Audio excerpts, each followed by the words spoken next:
The new 1,000 shillings note will be released first, followed by other denominations in the coming months. Meanwhile, the Central Bank of Kenya has reduced its benchmark lending rate by 25 basis points to 12.75%, reducing the cost of loans for the first time in 4 years.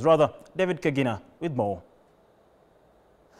CBK has announced 4 significant changes to Kenya's banknotes. The changes include the update of the signatures to those of the current governor of the Central Bank of Kenya, Dr. Kamau Thuge, and the signature of the Principal Secretary National Treasury, Dr. Chris Kipto, following the exit of Patrick Njoroge, who retired as CBK governor in mid-June last year.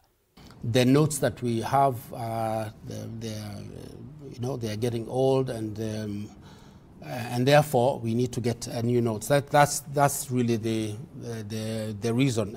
The new notes will have the year of print as 2024 and will also bear new security threads with color-changing effects that are specific to each denomination, with CBK saying the rest of the features remain the same as those of the series issued in 2019. The changes will affect the currency denominations of 50 shillings, 100 shillings, 200, 500 and 1,000 shillings notes. The printing is being done by a German firm and it's actually one of the best firms. The release of the new banknotes will commence with 1,000 shillings, while other denominations will progressively follow in the coming months.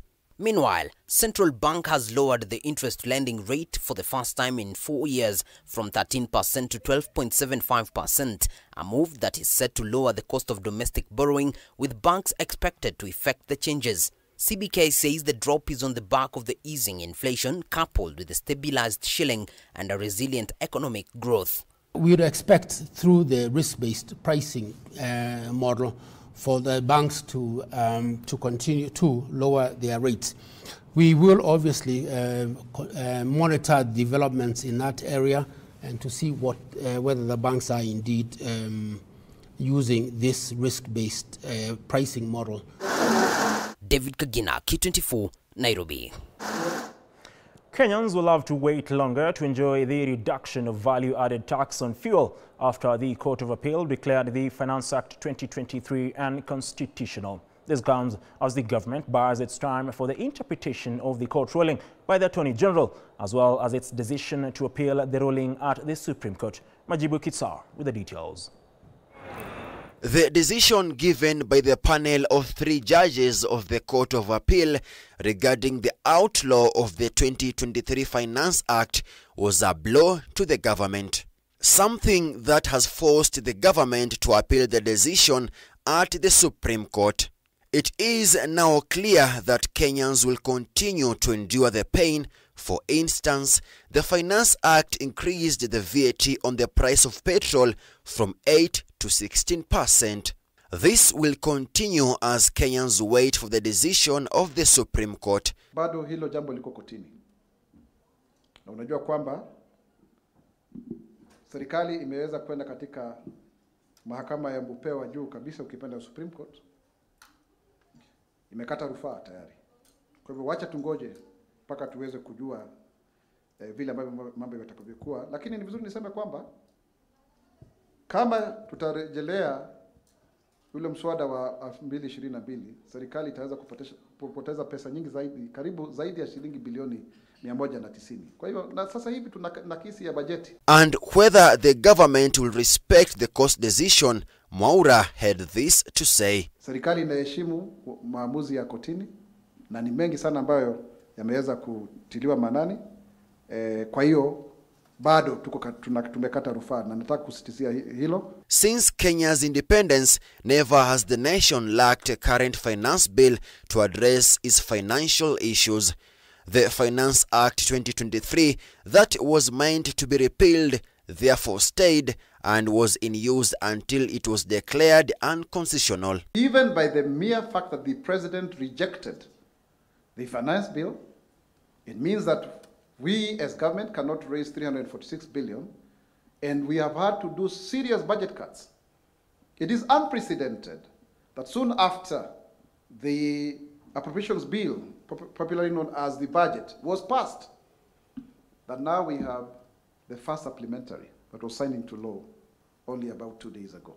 This is unprecedented because we have serious budget cuts. President William Ruto will scratch his head even more, considering that this is happening even after signing the supplementary budget that seeks to realign government expenditure to the revised fiscal framework following the rejection of the Finance Bill 2024 that resulted in a revenue shortfall of approximately 344.3 billion Kenya shillings. Majibu Kisao for K24 TV, Nairobi.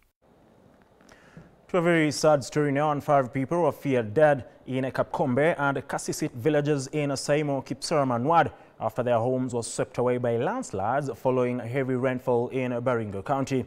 Scores of others were injured and property destroyed as the tragedy struck in the middle of the night when the victims were asleep. Residents have been trying to search for their missing persons, with calls made for immediate evacuation of families living within the area to avert more losses of life.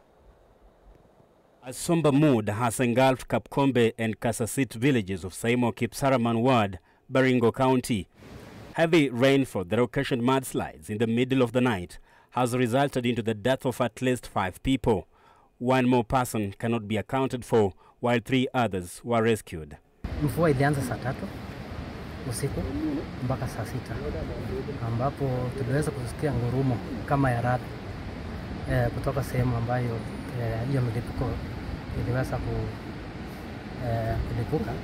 Nyumba ikasomba nyumba pamoja na nyumba 2. It was unfortunate as a county that we lost 4 lives, and one of them was a child of 13 years old at Chebogel village, and the rest were adult, 3 adults from Chebogel and 1 adult woman from Kapkombe village. This man survived with his son for simply not being at home when the disaster struck.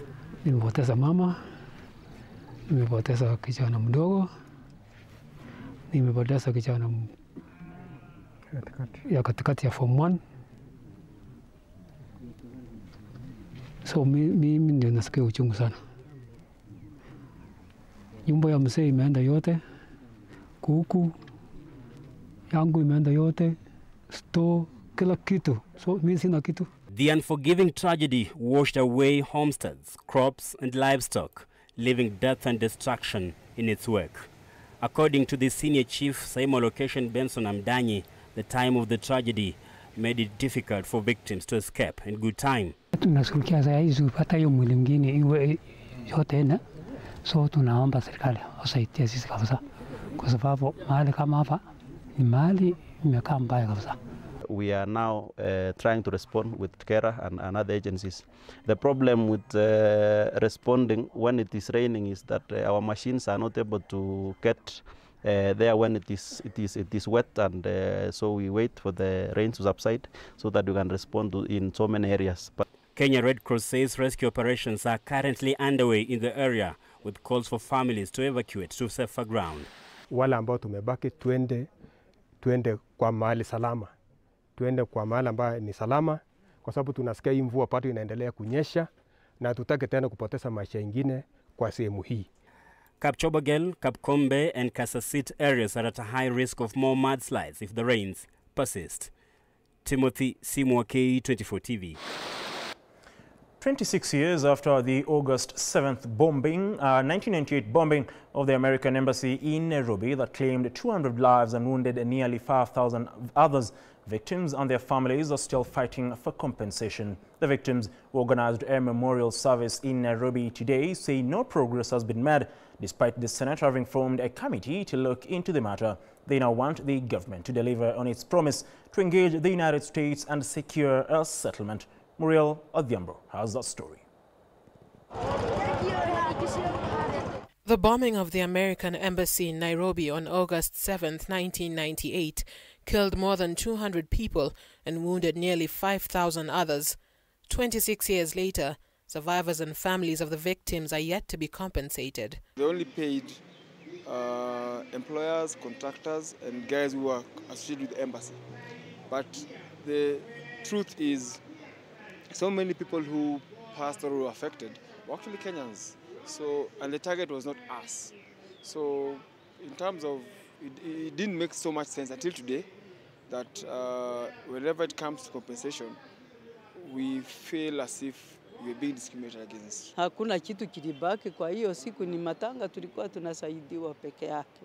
Tulisaidiwa kuzika. Sisi ni wananchi wetu, mimi ni wa Kenya ambao waliumia.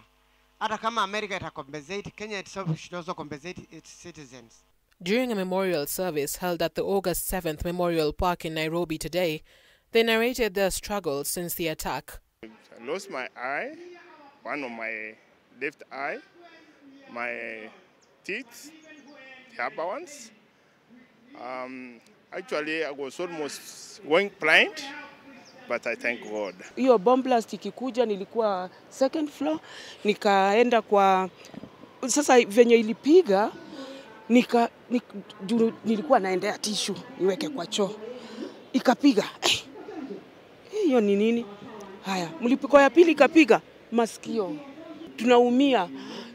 Hiyo bomb imetuadhiri, hata saa zingine ukisikia tu kitu ikikugonga unashtuka.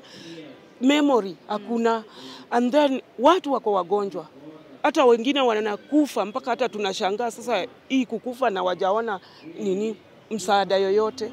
I couldn't identify with who I was.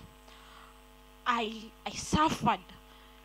I am still suffering with my identity as a person, because I don't know nitaenda kwa nani sahi. In May 2024, the ad hoc Senate committee tasked with the matter prepared a report that recommended bilateral talks between the governments of Kenya and the United States, as U.S. law does not allow non-citizens to benefit from a $335 million compensation fund. Kenya's Prevention of Terrorism Act also bars the victims from claiming compensation, as it was enacted 14 years after the bombing. Tuliambiwa tutalipwa na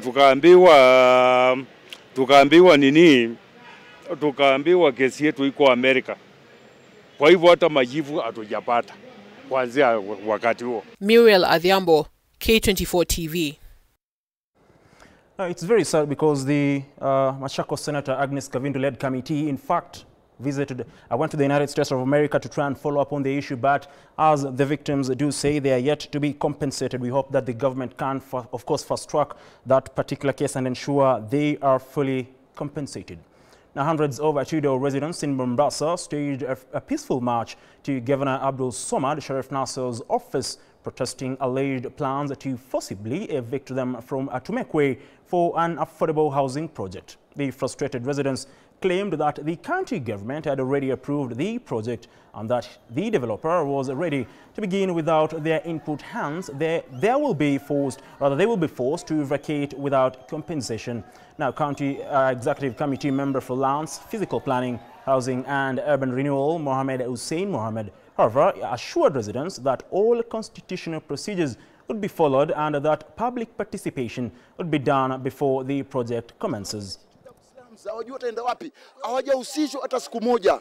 Chuda sisi tuambiwa atongojea tupewe pesa tutoke. Hatutaki yale yalifanyika Pakistani. Tunaambiwa tu ni magorofa, ni Marina Estate, Marina Estate. What is Marina Estate? Tunataka ajitokeze aje atuambie ukweli. Lazima atuambie ukweli tujue. Bure Chuda hatuondoki. Watu ambao tunajua walikuwa watavunjiwa ni wa estate. Hii morote imekujaje mpaka sasa semekane atakuvunjwa? Tumeiona hii kifanyika Pakistani, tumeiona kifanyika Likoni, tumeiona kifanyika Changamwe, na sasa Chuda wanaingia na atukubali. Contractor amejulikana ni nani, so kuna yale mazungumzo yatafanywa ili kutengezwe agreement, watu waelewane, na nakwambia mradi huu si kwa kufaidisha mtu yoyote wala sisi serikali, ni kufaidisha wananchi, na mwanzo wale wakazi wa pale ndo watafaidika wa kwanza, then wengine baadaye.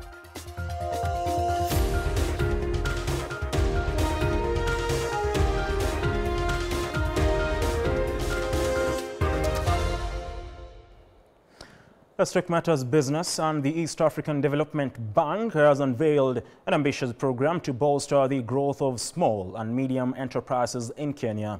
In partnership with the Cedian Bank, Chef Bank, Development Bank of Kenya, and the Kenya Women's Finance Trust Microfinance Bank, EADB will fund these an $892 million initiative targeting over 1,300 SMEs nationwide. These financial institutions will extend direct loans to SMEs in the sector, in sectors including agriculture, transport, commerce, and manufacturing. Now, during the signing ceremony, EADB Director General Ms. Vivienne Yeda highlighted the essential role of SMEs in East African economies.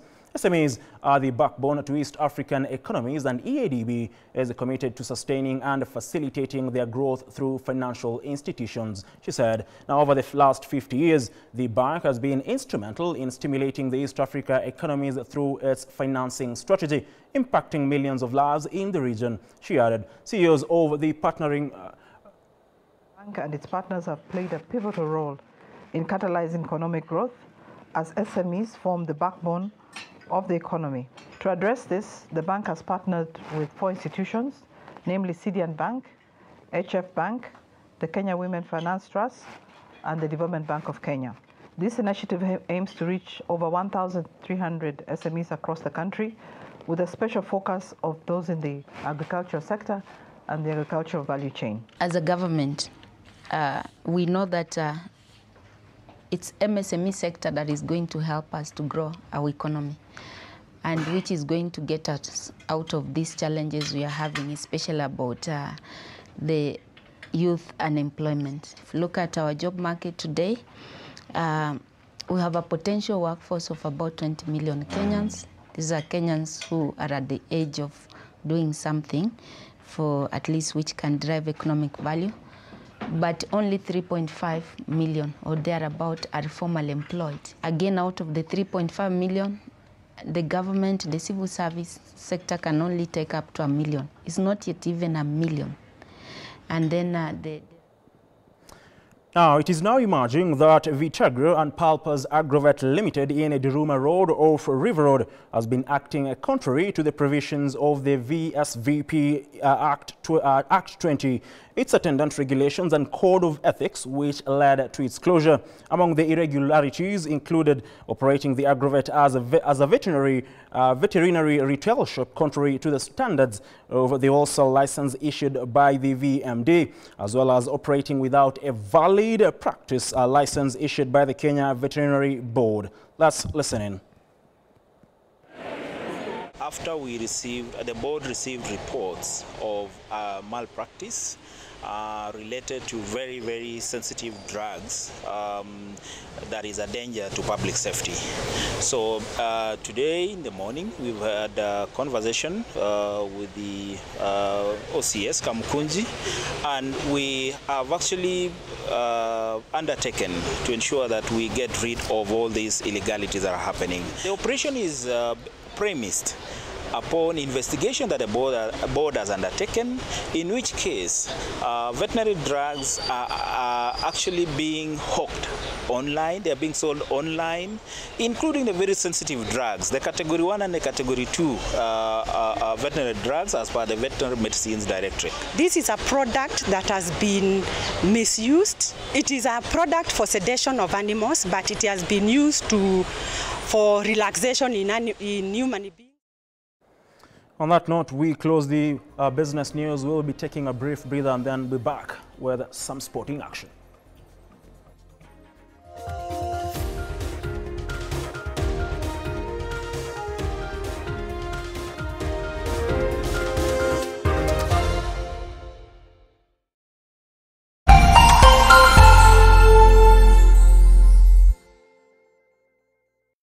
Have you watched K24? We would love to hear from you. Send